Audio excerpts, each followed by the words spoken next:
ಮನೆಯ ಹೊರಗಿರುವ ದಂಡೆಯ ಮೇಲೆ ಅನಾಮಿಕಾ ಬಟ್ಟೆಗಳು ಹಾಕ್ತಾ ಇರ್ತಾಳೆ.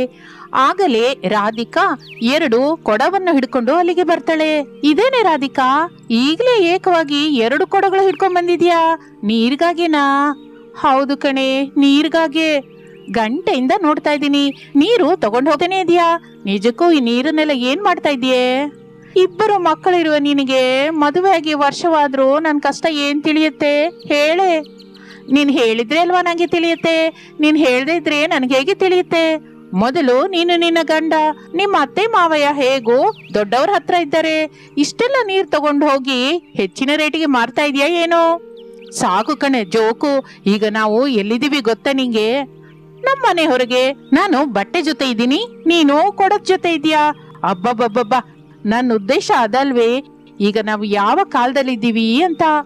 ಇನ್ಯಾವ ಕಾಲ? ಬೇಸಿಗೆ ಕಾಲ ಅಲ್ವಾ? ಈ ಬೇಸಿಗೆಗೆ ಎಷ್ಟೆಲ್ಲ ತೊಳೆದ್ರು ಮುಖ ಕಪ್ಪಾಗತ್ತೆ, ತುಟಿಗಳು ಒಡಿತಾ ಇರುತ್ತೆ, ಕಣ್ಣು ಉರಿತಾ ಇದೆ ಎಂದು ರಾಧಿಕಾ ಇನ್ನು ಏನೋ ಹೇಳುತ್ತಾ ಇರುವಾಗ ಮಾತಿನ ಮಧ್ಯದಲ್ಲಿ ಅನಾಮಿಕಾ ಸೇರ್ಕೋತಾಳೆ. ಬಿಸಿಲಿಗೆ ಮುಖ ಕಪ್ಪಾಗುತ್ತೆ ಅಂತ, ಕಣ್ಣು ಉರಿಯುತ್ತೆ ಅಂತ, ತುಟಿಗಳು ಒಣಗ್ತಾ ಇದೆ ಅಂತ ಗಂಟೆ ಗಂಟೆಗೂ ಸ್ನಾನ ಮಾಡ್ತಾ ಇದೆಯೇನೆ? ಹೌದು ಕಣೆ ಅನಾಮಿಕಾ, ಸಮ್ಮರ್ ಲೋಷನ್ ಏನೋ ಇದೆಯಲ್ಲ, ಅದನ್ನ ಕೊಂಡ್ಕೊಂಡು ಹಚ್ಕೋಬಹುದಲ್ಲ, ನಿನಗಿರುವ ಪ್ರತಿ ಪ್ರಾಬ್ಲಮ್ ತೀರ್ ಹೋಗುತ್ತಲ್ಲ. ಎಷ್ಟು ಹಚ್ಕೊಂಡ್ರು ಒಣಗಿ ಆವಿ ಆಗ್ತಾ ಇದೆ ಕಣೆ. ಆಗ ಏನ್ ಮಾಡ್ಬೇಕು ಅಂದ್ರೆ, ಯಾವ್ದಾದ್ರೂ ಬ್ಯೂಟಿ ಪಾರ್ಲರ್ಗೆ ಹೋಗಿ ನಿನ್ನ ಸಮಸ್ಯೆ ಹೇಳಿ ಅದಕ್ಕೆ ಸರಿಯಾಗಿ ಮಾಡಿಸ್ಕೋಬಹುದಲ್ವಾ? Beauty parlour? ಅಮ್ಮ, ಅಷ್ಟೊಂದು ದುಡ್ಡು ನಾನು ಎಲ್ಲಿಂದ ತರ್ಬೇಕೆ? ನಮ್ಮವರು ಮಾಡುವ ಕ್ಲರ್ಕ್ ಜಾಬ್ಗೆ ಬರೋದೇ ಅಷ್ಟಷ್ಟು. ಅದೆಲ್ಲ ತಗೊಂಡ್ಬಂದು ಬ್ಯೂಟಿ ಪಾರ್ಲರ್ಗೆ ಹಾಕಿದ್ರೆ ನಾವ್ ಹೇಗೆ ಬದುಕಬೇಕು? ಹುಟ್ಟುವ ಮಕ್ಕಳಿಗಾಗಿ ಉಳಿತಾಯ ಹೇಗೆ ಮಾಡಬೇಕು? ಲಕ್ಷ ರೂಪಾಯಿ ಚೀಟಿಗೆ ಕಟ್ಟಬೇಕಾದ ದುಡ್ಡು ನಾನು ಎಲ್ಲಿಂದ ತರಬೇಕು? ಹಾಗಂತ ನಮ್ ಬಾವಿಲಿರೋ ನೀರೆಲ್ಲ ಖಾಲಿ ಮಾಡ್ಬೇಕು ಅಂತ ಫಿಕ್ಸ್ ಆದ್ಯಾ ಏನು? ಹಾಗಲ್ಲ ಕಣೆ, ನೀನ್ ಅಂದ ಹಾಗೆ ಯಾವ್ದಾದ್ರು ಬ್ಯೂಟಿ ಪಾರ್ಲರ್ ಅಲ್ಲಿ ಕಡಿಮೆ ರೇಟಿಗೆ ಯಾರಾದ್ರೂ ಮೇಕಪ್ ಮಾಡೋರಿದ್ರೆ ಚೆನ್ನಾಗಿರ್ತಾ ಇತ್ತು, ಖಚಿತವಾಗಿ ಮೇಕಪ್ ಮಾಡ್ಕೋತಾ ಇದ್ದೆ ಎಂದು ಹೇಳಿ ನಗುತ್ತಾ ಅಲ್ಲಿಂದ ರಾಧಿಕಾ ಹೊರಟು ಹೋಗುತ್ತಾಳೆ. ಅನಾಮಿಕಾ ಮನೆಯೊಳಗೆ ಬರ್ತಾಳೆ. ಮನೆಯಲ್ಲಿರುವ ಶಾರದಾ ಅನಾಮಿಕಳನ್ನು ಕೋಪದಿಂದ ನೋಡ್ತಾ ಇರ್ತಾಳೆ. ಅನಾಮಿಕಾ ಅತ್ತೆ ಶಾರದಳ ನೋಟವನ್ನು ಅರ್ಥ ಮಾಡಿಕೊಂಡು ತಲೆ ತಗ್ಗಿಸುತ್ತಾಳೆ. ಆ ರಾಧಿಕನ್ ಜೊತೆ ಅಷ್ಟೆಲ್ಲ ಏನ್ ಮಾತಾಡ್ತಾ ಇದ್ಯೆ? ಏನಿಲ್ಲ ಅತ್ತೆ, ಕೊಡದ ಮೇಲೆ ಕೊಡ ಅಂತ ನೀರನ್ನ ತುಂಬಾ ತಗೊಂಡ್ ಹೋಗ್ತಾ ಇದ್ದಾಳಲ್ಲ, ಯಾಕೆ ಅಂತ ಕೇಳ್ತಾ ಇದ್ದೆ ಅಷ್ಟೇ. ತಗೊಂಡ್ ಹೋದ ನೀರನ್ನ ಮಾರ್ಕೋತಾಳೆ, ಇಲ್ಲ ಅಂದ್ರೆ ಸ್ನಾನ ಮಾಡ್ತಾಳೆ, ಇಲ್ಲ ಅಂದ್ರೆ ಮನೇಲಿ ಸ್ವಿಮ್ಮಿಂಗ್ ಪೂಲ್ ಕಟ್ಕೊಂಡು ಅದರಲ್ಲಿ ಈಜ್ತಾಳೆ. ಅದೆಲ್ಲ ನಮಗೇನಕ್ಕೆ ಹೇಳು ಅನಾಮಿಕಾ? ತಪ್ಪಾಗಿ ಹೋಯ್ತು ಅತ್ತೆ, ಇನ್ಯಾವತ್ತೂ ರಾಧಿಕನ್ನ ನೀರಿನ ಬಗ್ಗೆ ಮಾತ್ರ ಕೇಳಲ್ಲ. ಮನೆಯಲ್ಲಿ ನಿಂಗೆ ಕೆಲಸ ಕಡಿಮೆ ಆಗಿದೆ, ಅದಕ್ಕೆ ಅಲ್ವಾ ನೀನೀಗ ಹಾಯಾಗಿ ಮಾತಾಡ್ತಾ ಇದೀಯಾ? ಮನೆ ಕೆಲಸ, ಅಡಿಗೆ ಕೆಲಸ ಮಾಡಿದ್ರೆ ಆಗ ತಿಳಿತಾ ಇತ್ತು ನಿಂಗೆ. ಅಡಿಗೆ ತಿಂಡಿ ಮಾಡೋದು, 2-3 ಪಾತ್ರೆ ತೊಳೆಯೋದು, 4-5 ಬಟ್ಟೆ ಹಿಂಡೋದು, ನಾನು ಮನೆಯಲ್ಲಿ ಇಲ್ದಾಗ ಟಿವಿ ಸೀರಿಯಲ್ ನೋಡೋದು, ಇದೇ ಅಲ್ವಾ ನೀನು ಮಾಡುವ ದೊಡ್ಡ ಕೆಲಸ? ಹೌದು ಅತ್ತೆ ಎಂದು ಅನಾಮಿಕ ಅನ್ನುತ್ತಲೇ ಶಾರದಳಿಗೆ ಇನ್ನೂ ಬಹಳ ಕೋಪ ಬರುತ್ತೆ. ನಿನ್ನ ಎಂದು ಅನ್ನುತ್ತಾ ಹೊಡೆಯೋದಕ್ಕೆ ಕೈಗಳನ್ನೆತ್ತುತ್ತಾಳೆ. ಸರಿಯಾಗಿ ಆಗಲೇ ಮಕ್ಕಳು ಹರೀಶ್ ಭವ್ಯರು ಓಡಿ ಬಂದು ಅವರ ಹತ್ರಕ್ಕೆ ಬರ್ತಾರೆ. ಅಜ್ಜಿ ಎಂದು ಕರೆಯುತ್ತಲೇ ಶಾರದಾ ನಗುತ್ತಾ ಕೈಗಳನ್ನ ಇಳಿಸುತ್ತಾಳೆ. ಅಜ್ಜಿ, ಹೊರಗೆ ಆಡ್ಕೊಂಡು ಸುಸ್ತಾಗಿದ್ದೀವಿ, ಸ್ನಾನ ಮಾಡಿಸಿ ಅನ್ನ ತಿನ್ಸು. ನಾನು ಕೆಲಸದ ಮೇಲೆ ಬಜಾರ್ಗೆ ಹೋಗುವ ಕೆಲಸ ಇದೆ ಮೊಮ್ಮಗಳೇ, ಈಗ ನಿಮ್ಮಮ್ಮ ಸ್ನಾನ ಮಾಡಿಸ್ತಾಳೆ, ಅನ್ನ ತಿನ್ನಿಸ್ತಾಳೆ ಬಿಡು. ಇಲ್ಲ ಇಲ್ಲ, ನನಗೆ ಸ್ನಾನ ನೀನೇ ಮಾಡಿಸ್ಬೇಕು ಅಜ್ಜಿ. ಅದೆಲ್ಲ ತಾಯಿ, ನಾನು ಹೇಳೋದು ಒಂದ್ಸಲ ಕೇಳೆ. ನೀನ್ ಎಷ್ಟು ಹೇಳಿದ್ರು ನಾನು ಕೇಳಲ್ಲ ಅಜ್ಜಿ. ನನಗಂತೂ ಸ್ನಾನ ನೀನೇ ಮಾಡಿಸ್ಬೇಕು, ಅನ್ನ ಕೂಡ ನೀನೇ ತಿನ್ನಿಸ್ಬೇಕು, ಕತೆ ಕೂಡ ನೀನೇ ಹೇಳ್ಬೇಕು ಎಂದು ಭವ್ಯ ಹಠ ಮಾಡುತ್ತಾಳೆ. ಅದನ್ನು ನೋಡಿ ಅನಾಮಿಕ ತನ್ನಲ್ಲಿ ತಾನು, ಇಲ್ಲಿಂದ ನಾನು ಹೊರಟು ಹೋಗೋದೇ ಒಳ್ಳೇದು. ಮಕ್ಕಳೇ, ನಿಮ್ಮಮ್ಮ ಹೊರಟೋಗ್ತಾ ಇದ್ದಾಳೆ, ನೀವು ಕೂಡ ಹೋಗಿ ಸ್ನಾನ ಮಾಡಿಸ್ತಾಳೆ ಎಂದು ಶಾರದಾ ಎಷ್ಟು ಹೇಳಿದರೂ ಹರೀಶ್ ಭವ್ಯ ಕೇಳಿಸಿಕೊಳ್ಳೋದಿಲ್ಲ. ಇನ್ನು ಮಾಡುವುದಕ್ಕೇನೂ ಇಲ್ಲದೆ ಮಕ್ಕಳನ್ನು ಕರೆದುಕೊಂಡು ಹಿತ್ತಲಿನಲ್ಲಿರುವ ಬಾವಿ ಹತ್ರ ಹೋಗ್ತಾಳೆ. ಇನ್ನು ಆ ದಿನ ರಾತ್ರಿ ಬೆಡ್ರೂಮ್ ಅಲ್ಲಿ ರಮೇಶ್ ಬರ್ತಾನೆ. ಕಿಟಕಿ ಹತ್ರ ನಿಂತ್ಕೊಂಡು ಹೊರಗೆ ನೋಡುತ್ತಿರುವ ಅನಾಮಿಕಾ ಕಾಣಿಸುತ್ತಾಳೆ. ಅನಾಮಿಕಾ, ಮತ್ತೆ ಅಮ್ಮ ಏನಾದ್ರು ಅಂದ್ರ? ಅತ್ತೆ ಅಂದಿಲ್ಲ ಅಂದ್ರೆ ಸಂತೋಷ ಪಡಬೇಕು ಹೊರತು ಅಂದ್ರೆ ದುಃಖ ಏನಕ್ಕೆ ಹೇಳಿ? ನಿನ್ ಮಾತಲ್ಲೇ ತಿಳಿದು ಹೋಗ್ತಾ ಇದೆ. ಏನಾಯ್ತು ಅನಾಮಿಕಾ? ಸೊಸೆ ಮನೇಲಿ ಎಷ್ಟು ಕೆಲಸ ಮಾಡಿದ್ರು ಅತ್ತೆಯವರ ಕಣ್ಣಿಗೆ ಯಾಕೆ ಕಾಣಿಸಲ್ವೋ ಏನೋ? ಅವರ ಕಣ್ಣಿಗೆ ತಿನ್ನೋದು, ಮಲ್ಗೋದು, ಟಿವಿ ನೋಡೋದು ಅಷ್ಟೇ ಕಾಣಿಸುತ್ತೆ. ಅಡಿಗೆ ಮಾಡೋದು, ಬಾಕ್ಸ್ ಕೊಟ್ಟೋದು, ಪಾತ್ರೆ ತೊಳೆಯೋದು, ಬಟ್ಟೆ ಒಗೆಯೋದು ಹೀಗೆ ಹೇಳ್ಕೊಂಡು ಹೋದ್ರೆ ಬಹಳ ದೊಡ್ಡ ಕೆಲಸಗಳಲ್ಲಿಷ್ಟೇ ತಯಾರಾಗುತ್ತೆ. ಈ ತಲೆನೋವು ದಿನವೂ ಇರೋದೇ ಅಲ್ವಾನೋ. ಹೊರಗೆ ಹೋಗಿ ಏನಾದ್ರೂ ಕೆಲಸ ಮಾಡಿ ಸಂಪಾದಿಸುವಂತ ಅತ್ತೆ ಯಾವಾಗಿಂದಲೂ ಅಂತ ಇದ್ದಾಳೆ ಅಂತ ನಾನು ನಿಮ್ಮ ಹತ್ರ ಹೇಳ್ತಾನೆ ಇದ್ದೀನಲ್ಲ. ಹೌದು ಅನಾಮಿಕಾ, ಆದ್ರೆ ಯಾವ ಕೆಲಸ ಮಾಡ್ತೀಯಾ? ನಾನು ಅವಾಗವಾಗ ಬ್ಯೂಟಿ ಪಾರ್ಲರ್ ಹತ್ರ ಹೋಗಿ ಕಲ್ತ್ಕೊಂಡಿದ್ರಿಂದ ಒಂದು ಪಾರ್ಲರ್ ಇಟ್ಕೋತೀನಿ ರೀ. Beauty parlour? ಅಮ್ಮ ದುಡ್ಡು ಕೊಡಲ್ಲ.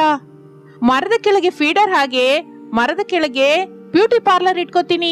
ಇದು ಹೇಗೂ ಸಮ್ಮರ್ ಅಲ್ವಾ, ಫೇಸು ತುಟಿಗಳು ಒಣಗದ ಹಾಗೆ ಮೇಕಪ್ ಮಾಡ್ತೀನಿ.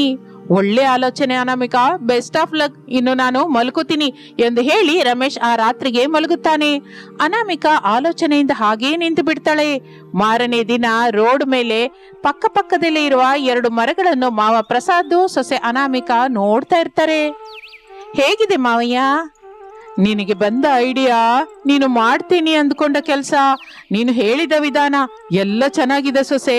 ಅದಕ್ಕೆ ನಿನ್ನನ್ನ ಮನಸಾರೆ ಅಭಿನಂದಿಸ್ತಾ ಇದ್ದೀನಿ ಎಂದು ಮಾವ ಹೇಳುತ್ತಲೇ ಅನಾಮಿಕಾ ಸಂತೋಷ ಪಡುತ್ತಾಳೆ. ಥ್ಯಾಂಕ್ ಯು ಮಾವಯ್ಯ. ಆದ್ರೆ ನನಗೆ ಒಂದು ಸಂದೇಹ ಕೂಡ ಇದೆ ಕಣಮ್ಮ. ಏನು ವಿಷಯ ಹೇಳಿ ಮಾವಯ್ಯ?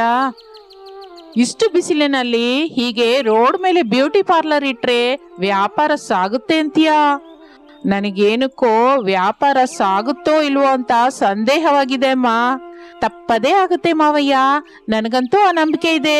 ಇದಕ್ಕೂ ಮೊದಲು ಹೇಳಿದೆ ಅಲ್ಲ ಮಾವಯ್ಯ ಈ ವಿಷಯವೆಲ್ಲ. ಹೌದು ತಾಯಿ, ಹೇಳಿದೆ. ನನಗೂ ಚೆನ್ನಾಗಿ ನೆನಪಿದೆ. ಸಮ್ಮರಲ್ಲಿ ಬಹಳ ಜನಕ್ಕೆ ಮುಖ ಒಣಗಿ ಹೋಗುತ್ತೆ, ಕಪ್ಪಗಾಗುತ್ತೆ, ಬಾಡಿ ಹೋಗುತ್ತೆ, ಕಣ್ಣು ಉರಿತಾ ಇರುತ್ತೆ, ತುಟಿಗಳು ಒಣಗ್ತಾ ಇರುತ್ತೆ, ಕೈ ಕಾಲುಗಳ ಉಗುರುಗಳು ಬೆಳೆದು ತೊಂದರೆ ಆಗ್ತಾ ಇರುತ್ತೆ. ಹೀಗೆ ಹೇಳ್ಕೊಂತ ಹೋದ್ರೆ ನೀನ್ ಹೇಳಿದ ಲಿಸ್ಟ್ ದೊಡ್ಡದಾಗೇ ಇದೆ. ಹೌದು ಮಾವಯ್ಯ, ಬಹಳ ಕಡಿಮೆ ರೇಟಿಗೆ ನಾವು ಹೇಳಿದ್ದೆಲ್ಲ ಮಾಡಿದ್ರೆ ತುಂಬಾ ಜನ ಬರ್ತಾರೆ ಮಾವಯ್ಯ, ದುಡ್ಡು ಕೂಡ ಚೆನ್ನಾಗಿ ಬರುತ್ತೆ. ಅದು ಸರಿ ತಾಯಿ, ಇಷ್ಟು ಬಿಸಿಲಿನಲ್ಲಿ ಬ್ಯೂಟಿ ಪಾರ್ಲರ್ ಇಡ್ತೀನಿ ಅನ್ಕೋತಾ ಇದ್ಯಾ? ಲಾಭ ನಷ್ಟ ಪಕ್ಕಕ್ಕಿಟ್ರೆ ಸ್ವಂತ ತಂದೆ ಹಾಗೆ ನೋಡ್ಕೋತಾ ಇದ್ಯಾ ಸೊಸೆ ನೀನು. ಈಗ ನಿನ್ಗೆ ಎಷ್ಟು ದುಡ್ಡು ಬೇಕು ಅಂತ ಹೇಳಿದ್ರೆ ನಾನು ಸಾಯಂಕಾಲದವರೆಗೆಲ್ಲ ಹೊಂಸೋ ಹಾಗೆ ನೋಡ್ತೀನಿ. ಹಾಗೆ ಮಾವಯ್ಯ ಎಂದು ತಾನು ಮೊದಲೇ ಬರೆದಿಟ್ಟ ಲಿಸ್ಟ್ ಅನ್ನು ಪ್ರಸಾದನಿಗೆ ಕೊಡುತ್ತಾಳೆ. ಆ ಲಿಸ್ಟ್ ಅನ್ನು ನೋಡಿ, ಸರಿ ಕಣಮ್ಮ, ಸಾಯಂಕಾಲದವರೆಗೆ ದುಡ್ಡು ಹೊಂದಿಸ್ತೀನಿ. ನೀನು ಜಾಗೃತಿಯಾಗಿ ಮನೆಗೆ ಹೋಗಿ ನಿಮ್ಮ ಅತ್ತೆಯ ಅನುಮೋದನೆ ಮುದ್ರೆ ಕೂಡ ತಗೋ ಈ ವಿಷಯದಲ್ಲಿ. ಸರಿ ಮಾವಯ್ಯ ಎಂದು ಹೇಳಿ ಅನಾಮಿಕಾ ಅಲ್ಲಿಂದ ಹೊರಟು ಹೋಗುತ್ತಾಳೆ. ಪ್ರಸಾದ್ ಕೂಡ ತನ್ನ ಕೆಲಸಕ್ಕೆ ತಾನು ಹೊರಟು ಹೋಗುತ್ತಾನೆ. ಮಾರನೇ ದಿನ ಎಲ್ಲರೂ ಸೇರಿ 2 ಮರಗಳ ಹತ್ತಿರಕ್ಕೆ ಬರ್ತಾರೆ. 2 ಮರಗಳನ್ನು ಸೇರಿಸುತ್ತಾ ದೊಡ್ಡ ಕನ್ನಡಿ ಇಡುತ್ತಾಳೆ ಅನಾಮಿಕಾ. ಒಂದು ಬ್ಯೂಟಿ ಪಾರ್ಲರ್ ಚೇರ್ ಕೂಡ ಹಾಕಿರುತ್ತಾಳೆ. ಸಮ್ಮರ್ ಸ್ಪೆಷಲ್ ಆಫರ್, ಕಡಿಮೆ ರೇಟಿಗೆ facial, threading, pedicure, hair washing, manicure ಅಂತದ್ದು ಮಾಡಲಾಗುತ್ತೆ ಅಂತ ಬೋರ್ಡ್ ಇಡ್ತಾಳೆ. ಶಾರದಾ ಪೂಜೆ ಮಾಡಿ ತೆಂಗಿನಕಾಯಿ ಹೊಡಿತಾಳೆ. ನೋಡು ಸೊಸೆ, ಅತ್ತೆ ಸೊಸೆಯರ ಮಾತುಗಳು, ಗಲಾಟೆಗಳು, ತಂಟೆಗಳು ಪ್ರತಿ ಮನೆಯಲ್ಲಿ ಇದ್ದ ಹಾಗೆ ನಮ್ಮನೇಲಿ ಕೂಡ ಇದೆ, ಇರುತ್ತೆ ಕೂಡ. ಅದು ಬೇರೆ ಚಿಕ್ಕದೋ ದೊಡ್ಡದೋ ಒಂದು ವ್ಯಾಪಾರದ ಹಾಗೆ ಇಟ್ಟಿದ್ಯಾ. ಚೆನ್ನಾಗಿ ಮಾಡ್ಕೋ. ದುಡ್ಡಿನ ವಿಷಯದಲ್ಲಿ ಮಾತ್ರ ಕರೆಕ್ಟ್ ಆಗಿ ಇರು, ಸಾಲ ಮಾತ್ರ ಕೊಡ್ಬೇಡ. ಹಾಗೆ ಅತ್ತೆ, ಮೊದಲು ನೀವೇ ಬೋಣಿ ಮಾಡಿ ಎಂದು ಹೇಳುತ್ತಲೇ ಶಾರದಾ ಕುರ್ಚಿಯಲ್ಲಿ ಕೂತ್ಕೋತಾಳೆ. ಈಗ ನಿಮ್ಮನ್ನ ಹೇಗೆ ತಯಾರು ಮಾಡುವಂತೀರಾ ಅತ್ತೆ? ನನ್ನನ್ನೇನಾದ್ರೂ ನಿಮ್ಮ ಮಾವಯ್ಯ ನೋಡಿದ್ರೆ ಬಿದ್ದು ಹೋಗ್ಬೇಕು ಅಷ್ಟೇ. ಓಹೋ, ಇನ್ ಮೇಲಿಂದ ರಾತ್ರಿ ಅಲ್ಲದೆ ಹಗಲು ಕೂಡ ಬಿದ್ದೋಗ್ಬೇಕು ಅನ್ನೋ ಮಾತು ಎಂದು ಪ್ರಸಾದ್ ಪಕ್ಕ ನಗುತ್ತಾನೆ. ಶಾರದಾ ಪ್ರಸಾದನ ಕಡೆಗೆ ಕೋಪದಿಂದ ನೋಡ್ತಾ ಇರ್ತಾಳೆ. ಅನಾಮಿಕಾ ಶಾರದಳಿಗೆ ಸಮ್ಮರ್ ಲೋಷನ್ ಹಚ್ಚುತ್ತಾಳೆ. ಆದ ಮೇಲೆ ಶಾರದಳ ಹತ್ರ ದುಡ್ಡು ತಗೋತಾಳೆ.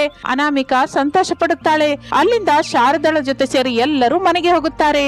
ಅನಾಮಿಕಾ ಮರದ ಕೆಳಗೆ ಇಟ್ಟ ಬ್ಯೂಟಿ ಪಾರ್ಲರ್ ಅನ್ನು ರಾಧಿಕಾ ನೋಡ್ತಾಳೆ. ಹಿಡಿಸಲಾಗದ ಸಂತೋಷದಿಂದ ಅನಾಮಿಕಳ ಹತ್ರ ಹೋಗಿ ಅಲ್ಲಿ ಕುರ್ಚಿಯಲ್ಲಿ ಕೂತ್ಕೋತಾಳೆ. ಆಗ ಅನಾಮಿಕಾ ತನ್ನ ಸ್ನೇಹಿತೆಯಾದ ರಾಧಿಕಳ ಹತ್ರ ಹೀಗಂತಾಳೆ, ರಾಧಿಕಾ, ಸಂತೋಷ ಪಡ್ತಾ ಚೆನ್ನಾಗಿ ಕೂತ್ಕೊಂಡೆ ಹೊರತು ದುಡ್ಡು ಮಾತ್ರ ಕೊಡ್ಬೇಕು. ನೀನ್ ಹೇಳಿದ್ದು ಮಾಡು ಅನಾಮಿಕಾ, ನಾನು ಖಚಿತವಾಗಿ ದುಡ್ಡು ಕೊಟ್ಟೆ ಹೋಗ್ತೀನಿ. ನಾನು ನಿನ್ನ ನಂಬಲ್ಲ. ಬೇಕು ಅಂದ್ರೆ ನೋಡು, ನನ್ನ ಹತ್ರ ದುಡ್ಡಿದೆ ಎಂದು ಹೇಳಿ ರಾಧಿಕಾ ತನ್ನ ಹತ್ತಿರವಿರೋ ದುಡ್ಡನ್ನು ಅನಾಮಿಕಳಿಗೆ ತೋರಿಸ್ತಾಳೆ. ಆಗ ಅನಾಮಿಕಾ ರಾಧಿಕಾ ಕೋರಿಕೊಂಡ ಹಾಗೆಯೇ facial, threading, pedicure, hair wash, manicure ಅಂತಹ ಸರ್ವಿಸ್ಗಳನ್ನೆಲ್ಲ ಆ ಮರದ ಕೆಳಗೆ ತಾನಿಟ್ಟ ಬ್ಯೂಟಿ ಪಾರ್ಲರ್ ಅಲ್ಲೇ ಮಾಡುತ್ತಾಳೆ. ಹಾಗೆ ಅನಾಮಿಕಾ ದುಡ್ಡು ಸಂಪಾದಿಸುತ್ತಾ ಮನೆ ಕೆಲಸ, ಅಡುಗೆ ಕೆಲಸ ಮಾಡಿಕೊಳ್ಳುತ್ತಾ ಅತ್ತೆ ಶಾರದಾಳ ಮೆಚ್ಚುಗೆಯನ್ನು ಕೂಡ ಪಡೆಯುತ್ತಾಳೆ.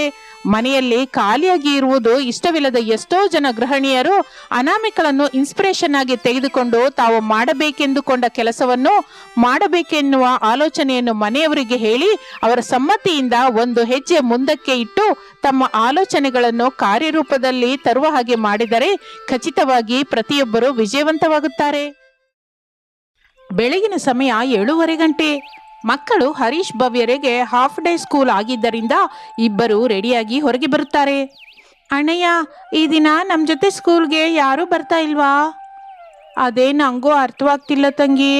ಒಂದು ದಿನ ಸ್ಕೂಲ್ಗೆ ಬಂದ ಅಜ್ಜಿ 2ನೇ ದಿನ ಬರಲ್ಲ ಅಂತಂದ್ಲು. ಆ ದಿನ ನಮ್ಮ ಜೊತೆ ಸ್ಕೂಲ್ಗೆ ಬಂದ ತಾತಯ್ಯ ಮಾರನೇ ದಿನ ಬರಲ್ಲ ಅಂದ್ರು. ಆ ದಿನ ಬಂದ ಅಪ್ಪ ಮತ್ತೊಂದು ದಿನ ಬರಲ್ಲ ಅಂತ ಹೇಳಿದ್ರು. ಕಡೆಗೆ ನೋಡಿದ್ರೆ ಈ ದಿನ ನಮ್ಮ ಜೊತೆಗೆ ಯಾರು ಸ್ಕೂಲ್ಗೆ ಬರೋದಿಲ್ಲ. ನಾವಿಬ್ರೇ ಇದ್ದೀವಿ ತಂಗಿ. ಅಜ್ಜಿ ಅಜ್ಜಿ, ಸ್ಕೂಲ್ಗೆ ಟೈಮ್ ಆಗ್ತಿದೆ, ಬಾ ಅಜ್ಜಿ ಹೋಗೋಣ ಎಂದು ಭವ್ಯ ಗಟ್ಟಿಯಾಗಿ ಕೂಗುತ್ತಾಳೆ. ಶಾರದಾ ಮನೆಯೊಳಗಿಂದ ಮಕ್ಕಳ ಹತ್ರ ಬರ್ತಾಳೆ. ನಾನು ನಿಮ್ ಜೊತೆಗೆ ಮರುಭೂಮಿಗಾಗಿ ಬರ್ತೀನಿ ಕಣೋ ಮೊಮ್ಮಗನೇ, ನಿಮ್ ಸ್ಕೂಲಿಗೆ ಮಾತ್ರ ಬರಲ್ಲಪ್ಪ. ಅಲ್ಲಿ ಏನ್ ನಡೆಯುತ್ತೋ ನಿಮಗ್ ಗೊತ್ತಿಲ್ಲ, ನಂಗೊತ್ತು. ಅದಕ್ಕೆ ನಾನು ಸ್ಕೂಲ್ಗೆ ಬರಲ್ಲ, ನಿಮ್ ತಾತನ್ ಕರ್ಕೊಂಡು ಹೋಗಿ ಎಂದು ಶಾರದಾ ಹೇಳುತ್ತಲೇ ಪ್ರಸಾದ್ ಆವೇಶದಿಂದ ಮನೆಯೊಳಗಿಂದ ಬರ್ತಾನೆ. ಏನೇ ಶಾರದಾ, ಮಕ್ಕಳ ಜೊತೆ ನೀನ್ ಹೋದ್ರೆ ಹೋಗು, ಇಲ್ಲ ಅಂದ್ರೆ ಇಲ್ಲ, ಅದು ನಿನ್ನಿಷ್ಟ. ನನ್ನನ್ ಕರ್ಕೊಂಡು ಹೋಗು ಅಂತ ಯಾಕೆ ಹೇಳ್ತಾ ಇದೀಯಾ? ಈಗ ನಿಮ್ಮನ್ ಕರ್ಕೊಂಡು ಹೋಗಿ ಅಂತ ಹೇಳಿದ ತಕ್ಷಣ ಏನಾಗುತ್ತೆ ರೀ? ಏನೋ ಆಗಲ್ಲ ಅಂದಿರುವಾಗ ನೀನೇ ಮಕ್ಕಳ ಜೊತೆ ಹೋಗು ಶಾರದಾ. ನಾನು ಹೊಲದ ಹತ್ರಕ್ಕೆ ಹೋಗ್ತಾ ಇದ್ದೀನಿ. ನಾನಾ? ನನಗೆ ಹೇಗಾಗುತ್ತೆ ಹೇಳಿ? ಮೊದಲೇ ನನಗೆ ಮೊಣಕಾಲು ನೋವು, ಅಷ್ಟು ದೂರ ಹೇಗೆ ನಡೀತೀನಿ ಹೇಳಿ? ನಿಜಕ್ಕೂ ನಿಮ್ಗೆ ಏನಾಗಿದೆ ಈ ದಿನ? ನಮ್ ಜೊತೆ ಸ್ಕೂಲ್ಗೆ ಯಾಕೆ ಬರಲ್ಲ ಅಂತ ಇದ್ದೀರಾ? ಬಿಸಿಲು ಕಾಲ ಅಂತ ನೀವು ಮನೆಯಲ್ಲಿ ಮಲಗದೆ ಸ್ಕೂಲಲ್ಲಿ ಮಲ್ಕೋತಾ ಇದ್ದೀರಲ್ಲ, ಅದಕ್ಕೆ ನಿಮ್ಮ ಪ್ರಿನ್ಸಿಪಾಲ್ ಮೇಡಮ್ ಸತ್ಕಾರ ಏರ್ಪಾಟು ಮಾಡ್ತೀನಿ ಅಂತ ಹೇಳಿದಳು ಮೊಮ್ಮಗನೇ. ಆ ಸತ್ಕಾರ ನನಗಿಂತ ನಿಮ್ಮ ಅಜ್ಜಿಗೆ ಚೆನ್ನಾಗಿರುತ್ತೆ.